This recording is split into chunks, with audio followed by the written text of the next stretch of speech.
നമസ്കാരം. Modern science അനാട്ടമിയും yoga അനാട്ടമിയും തികച്ചും വിഭിന്നമാണ്. കാരണം ദൃശ്യതലത്തിൽ ഉപകരണങ്ങളെ കൊണ്ട് കാണുന്നത് മാത്രമാണ് മോഡേൺ സയൻസ് കണ്ടെത്തുന്നത്. എന്നാൽ ഉപകരണങ്ങളെക്കാൾ സെൻസിറ്റീവാണ് നമ്മുടെ നിശ്ചലമായ മനസ്സ്, അതായത് ഏകാഗ്രമായ മനസ്സ് ഏതൊരു ഉപകരണത്തെക്കാൾ കൂടുതൽ ക്ഷമതയുള്ളതാണ്. അതുകൊണ്ട് തന്നെ വിഭൂതിപാദത്തിൽ കൃത്യമായി പറയുന്നുണ്ട്, യമ നിയമ ആസന പ്രാണായാമ പ്രത്യാഹാര ധാരണ ധ്യാന സമാധി, ഇത് മൂന്നും ഒരുമിച്ച് ചെയ്യുന്നതിനെയാണ് സംയമ എന്ന് പറയുന്നത്. സംയമത്തിലൂടെ നമ്മൾക്ക് ഈ പ്രപഞ്ചത്തിൻ്റെ സംയമം ചെയ്യാൻ അറിയുന്ന ഒരാൾക്ക് ശരീരത്തിൻ്റെ വിവിധ ഭാഗങ്ങളിൽ സംയമം ചെയ്തു കഴിഞ്ഞാൽ, അതുപോലെ പ്രപഞ്ചത്തിൻ്റെ വിവിധ കാര്യങ്ങളിൽ സംയമം ചെയ്യാൻ പഠിച്ചു കഴിഞ്ഞാൽ ശരീരത്തെയും പ്രപഞ്ചത്തെയും കുറിച്ച് അതിൻ്റെ പ്രവർത്തനം അറിയാൻ പറ്റുമെന്നാണ് പറയുന്നത്. അങ്ങനെയുള്ള ഒരു യോഗസൂത്രം നമ്മൾക്കൊന്ന് പരിശോധിക്കാം. 3-ാമത്തെ അധ്യായം വിഭൂതിപാദം.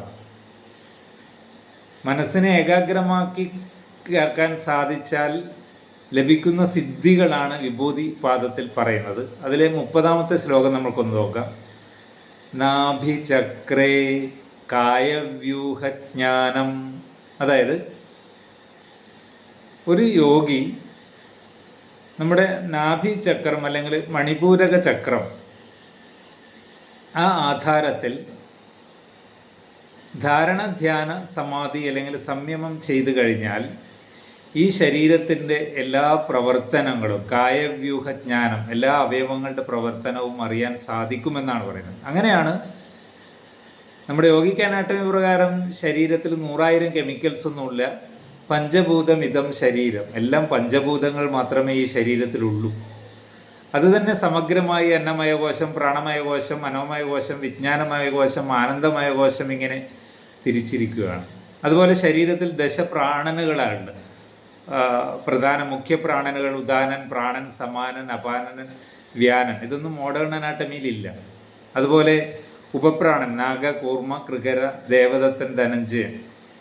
ഇത് നാഗ എന്ന് പറയുന്ന പ്രാണനാണ് നമ്മുടെ ഏമ്പക്കം ഇടാൻ കാരണം. കൂർമ്മനാണ് കണ്ണിമ വെട്ടൽ.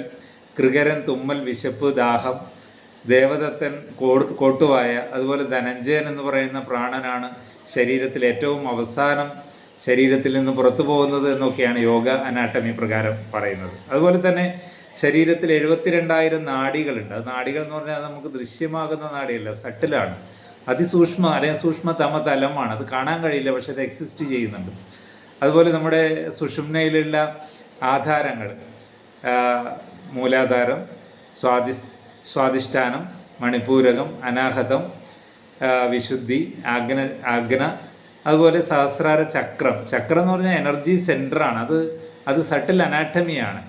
അവിടെ പ്രത്യേകതരം പഞ്ചഭൂതങ്ങളുടെ ഒരു ഒരു ഒരു സ്ഥാനമാണ് നമ്മൾക്ക് പറയാം. അത് നമ്മുടെ ഉപകരണങ്ങൾ കൊണ്ടോ ദൃശ്യമല്ല, സംയമം ചെയ്ത് മനസ്സിലാക്കാൻ പറ്റുന്നതെന്നാണ് യോഗ സൂത്രം പറയുന്നത്, ഷഡാധാരങ്ങളെക്കുറിച്ച്.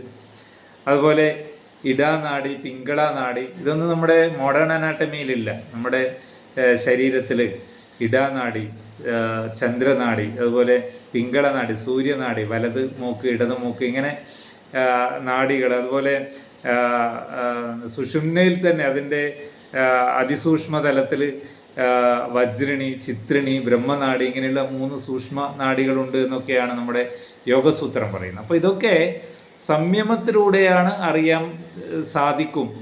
നമ്മുടെ മനസ്സിനെ നിശ്ചലമാക്കി കഴിഞ്ഞാൽ നാഭിചക്രേ കായവ്യൂഹജ്ഞാനം, നമ്മുടെ നാഭി വരുന്ന സ്ഥലത്തുള്ള